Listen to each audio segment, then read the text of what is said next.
A man from Colorado in the United States has created a series of artworks using his computer and an artificial intelligence program.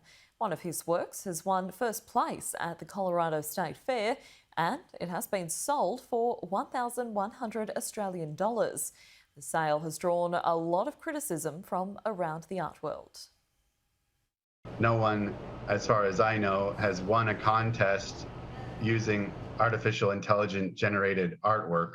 Jason Allen is the artist behind the piece called Space Opera Theater. When you can watch your imagination appear on the screen, there's something really special about that. I have a vivid imagination. I commented on that very video 7 months ago, and I said that I hope you feel happy as long as it lasts, because artificial intelligence will be replacing you and your imagination in the future. Then I remember a year or so ago when the news broke that some artificial intelligence program was signed to a music contract. An artificial intelligence program signed to a music contract. This is why I bring all my hoes. I call it Hobashi. And there was a great deal of responses, but one in particular I want to look at, and it was one of the responses I want to look at. It was from certain black people who were saying they're targeting black men. It's because they don't want us to accumulate wealth, and a bunch of other things that they were saying. And I'm thinking, how could you see what's going on with artificial intelligence, with them destroying jobs and eroding human relationships, like in the way we would rather text a person than call the person, and just killing off our everything? How could you see all that's going on and come away from that with it's a black thing? My name is Naja Knight. I'm 12 years old, and I'm from Arlington, Oregon. I will be the first girl in the PBR because girls can do anything. I started off with artificial intelligence as an example of our self-interest groups, and how our self-interest groups loves to brainwash people into thinking that the world revolves around that group. Whatever the group may be based in race, gender, religion, political party, or whatever other things that the group might be based in or centered around. Our self-interest group will help to be the end of us if they're not stopped and refocused. Our self-interest groups are very narcissistic, to say the least. 75 of being a girl, and I've been carrying around tampons and pads for the past 2 months, but I've actually never opened one up, so let's do it. Woohoo! I thought the letters stood for small, medium, and large based on the size of your Barbie pouch, but after a Google I found out it's actually the level of your flow, so they're super, regular, and light. I guess my question is, which one do I carry around, the super? Because maybe if you have a light flow you can still use a super? I don't know. Here goes nothing. It's pink, it's kind of adorable, and it kind of looks like a butter churn. So you just go like that? Ow. Where does the string go? You have stuff like that going on, right? You saw the guy there playing games with tampons. And we see a lot more devilishment coming from these people.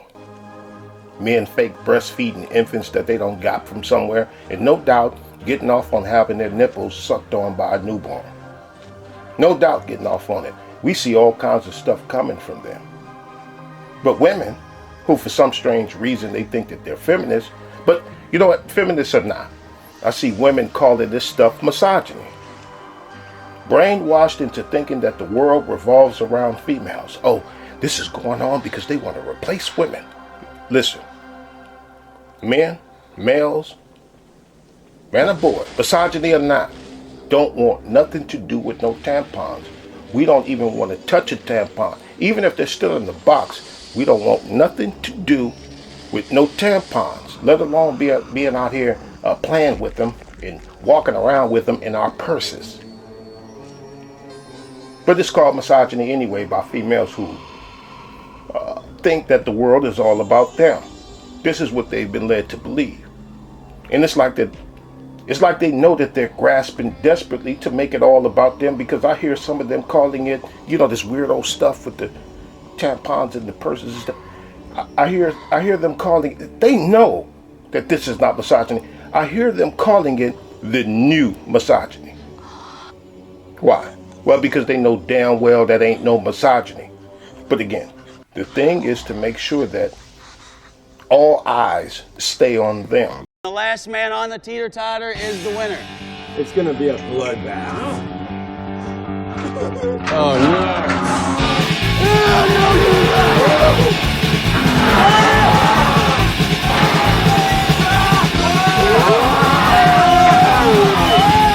no! Censorship. Republicans yelling that they're being targeted. But is that a fact? Absolutely. Of course it's a fact. Sure, they're being targeted. Absolutely. But what about the left?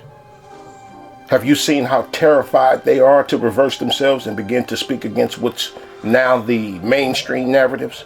Right? And I hate that word, narrative. I get sick of my stomach of hearing that word. But anyway, they see what happens to people who speak against the mainstream themes. Like, look what just happened to Don Lemon's bitch ass for saying what he said to their co-host that morning. Or Whoopi Goldberg. Whoopi has been in trouble like 7-8 times over the past 2 years for having the nerve to speak a fact about something. I want it big. It would be much better than a marshmallow. Look at thing back up. Look at oh. Censorship doesn't just work one way. Censoring conservatives out loud in front of everybody, it works like pikes. You know what they used to do in the old times? They would behead a few people for whatever crime they may have committed, then their heads would be placed on pikes as a message for others not to dare do the same thing. So stop thinking that people on the left don't want to say something. They won't say something because they're scared, right? And of course, the others who won't say something, they won't say something because they're in on it and are fully down with the agenda. But the other ones have been censored in a pike kind of way.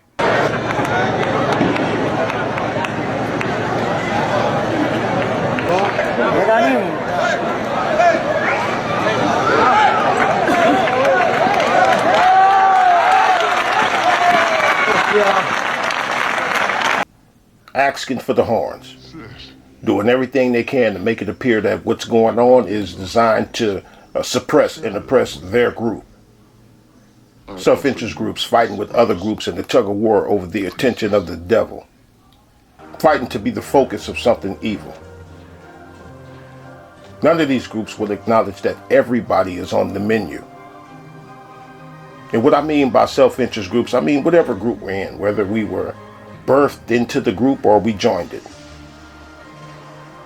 And self-interest is a natural thing. It is. It's innate. It's inherent. We're born with it. But what's natural becomes a problem when you got people throwing stuff in the water. That's the problem.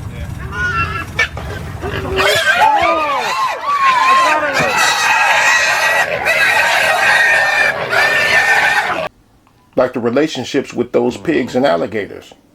That's a relationship. That's natural. But our self-interest groups are throwing things in the water.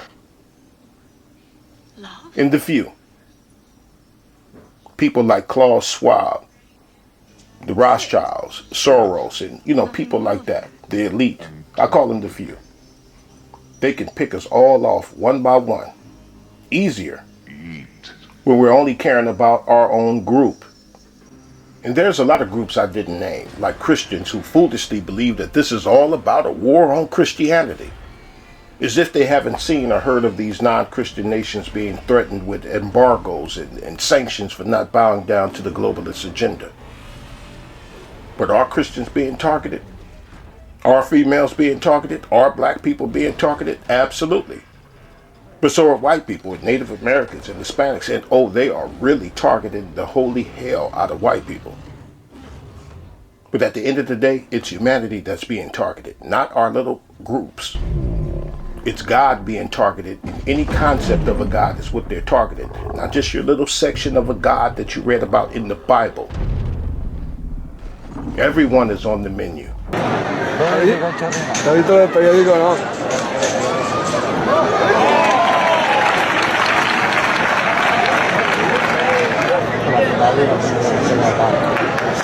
Hola.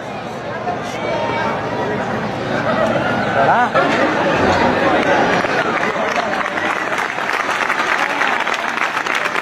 Thank you.